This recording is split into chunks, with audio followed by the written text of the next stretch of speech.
और हो सकता है कि ये एपी सिंह, सीमा और सचिन इस नोटिस का जवाब भी नहीं दे सके। अच्छा सर, यहाँ पे कुछ लोग कह रहे हैं कि ये नोटिस रिजेक्ट हो जाएगा। ये किस बेस पर रिजेक्ट हो सकता है, ये नहीं मुझे समझ आई, क्या भी ऐसी बात है? देखिए, नोटिस रिजेक्ट कौन करेगा? नोटिस का जवाब तो देना लाजिमी है जनाब, लाजिमी है नोटिस का जवाब देना। तो रिजेक्ट किस बेस पर होगा? लेकिन अगर रिजेक्ट भी होता है तो रिजेक्ट की खबर मोमिन मलिक साहब को मिलेगी। और यदि रिजेक्ट होता है तो रिजेक्ट होने के बाद में अगली प्रोसीडिंग मुकदमा दायर। बिल्कुल सही बात है, आपने सही बात की कि अगली प्रोसीडिंग मुकदमा दायर। तो ये पहली तो बात यह है कि ये रिजेक्ट होगा कैसे, वो आपकी बात दुरुस्त है कि ये मुझे भी नहीं समझ आ रही कि कैसे होगा, इसका तो वो जवाब देने का पाबंद। देखिए सुनिए जनाब, नोटिस रिजेक्ट कौन करेगा? जिसको नोटिस इशू किया गया है, और जो नोटिस का जवाब देगा ही नहीं तो अगली प्रोसीडिंग जनाब क्या होगी? मुकदमा दायर। जी, मुकदमा दायर। तो इससे बेटर ये है कि नोटिस का जवाब दे तो ज्यादा बेटर। मेरे पास भी, मैं मतलब जिन मुकदमों में ट्रायल फेस करता हूं, मेरे पास कोई नोटिस आता है तो सबसे पहले मैं उसका जवाब देता हूं।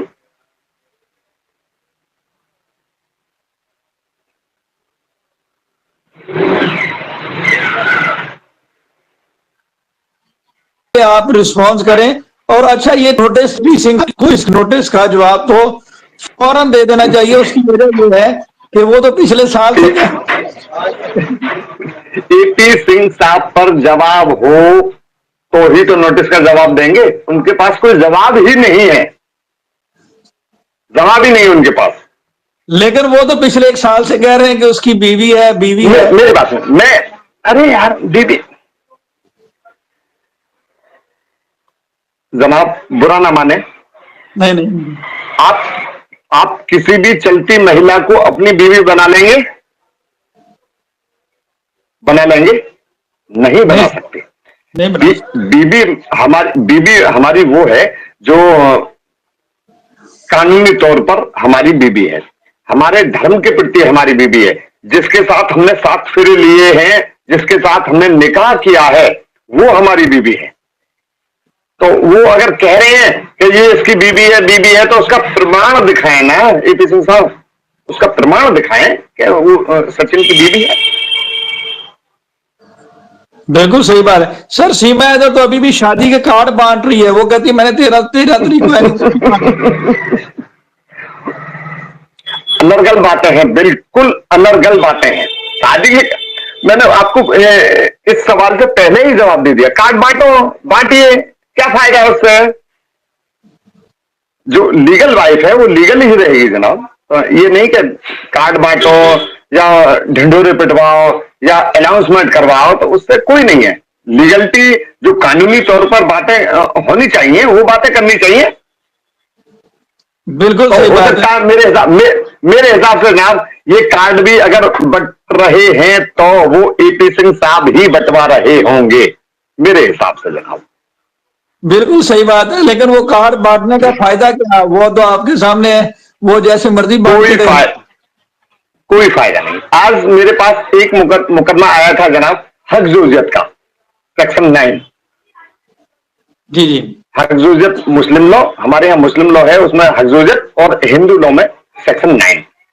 तो जो मेरे क्लाइंट थे, मैंने उनसे बोला कि आप सबसे पहले मुझे अपना निकाहनामा ला करके दीजिए,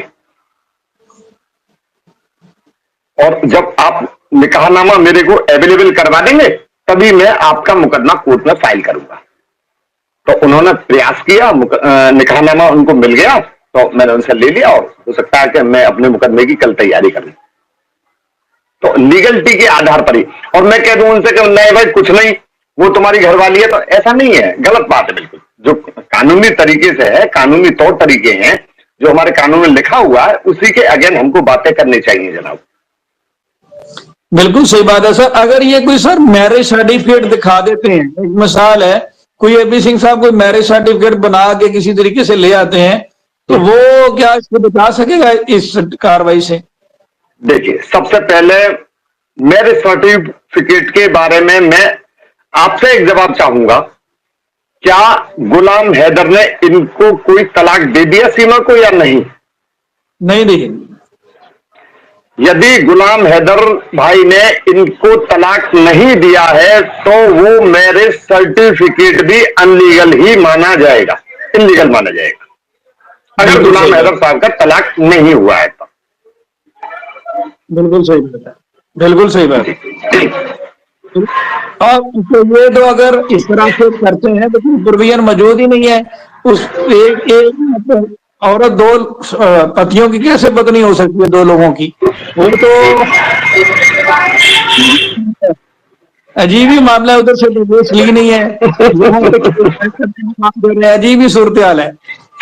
जी जनाब, मुझको भी यहाँ सारा अजीब लग रहा है जनाब। सही बात है। अच्छा, यहाँ पे एक बात बताएं हेमंत सर के ये जो केस है डेफामेशन का, डैमेजेस का, ये इंडियन पिनल कोड के तहत इसको एफआईआर भी करवाई जा सकती है? डेफामेशन होता है पिनल कोड में भी, क्रिमिनल लॉ भी है इसमें। किस पर जनाब? ये जो डेफामेशन का कानून है, ये दूसरा भारत में सिविल नोटिस भेजा है ना उन्होंने डेफामेशन का, मोमिन मलिक साहब ने, तो ये इसके ऊपर एफआईआर भी कर सकती है इंडियन पिनल कोड के तहत या नहीं कर सकती? आपकी आवाज जनाब थोड़ी कट रही है। हाँ, एक मिनट दोबारा।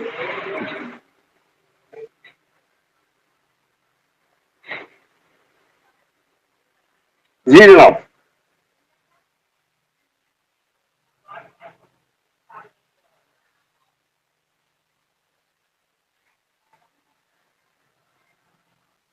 जी जी हेमंत साहब, अब आवाज आ रही है? जी जनाब जी। हाँ बिल्कुल, मेरा सवाल सर ये था कि ये जो डेफामेशन का केस है, एक तो सिविल केस फाइल किया जाता है ना सिविल कोर्ट वगैरह में, एडिशनल सेशन जज की, ये क्रिमिनल केस भी इनके अगेंस्ट हो सकता है, जैसा कोई एफआईआर वगैरह भी हो सकती है इसके ऊपर डेफामेशन के तहत? देखिए देखिए, मोमिन मलिक साहब इसमें प्रयासरत हैं और अगर उनको कोई लॉ मिलता है तो वो होगा। बिल्कुल बिल्कुल सही बात है। अच्छा सर, मेरा बहुत सारे लोग कमेंट करते हैं कि आप सीमा हैदर के असली वकील तो आप ही हैं, आज भी आपका ही वकालतनामा है, और एपी सिंह साहब तो बराए नाम ही बने हुए हैं। बहुत सारे लोग आपसे ये सवाल करते हैं कि आप इतनी देर खामोश क्यों रहे, क्या वजह बनी? आपने कभी कहा नहीं, क्या वजह बनी इसकी? जी जनाब, मैं आपको एक बात बताई देता हूं। मुझे पब्लिक में शोहरत लेने की कोई जरूरत नहीं है। शोहरत देगा कौन? मेरा ऊपर वाला भगवान जो ऊपर बैठा है, शोहरत मुझे वो देगा। मैं अपने सिर्फ और सिर्फ काम पर भरोसा रखता हूं। जो मेरे क्लाइंटेज है, मेरे प्रति जो यहाँ के जो मेरे क्लाइंट हैं, यदि वो ही मेरी तारीफ करें तो मेरे लिए वो ही शोहरत है जनाब। बिल्कुल।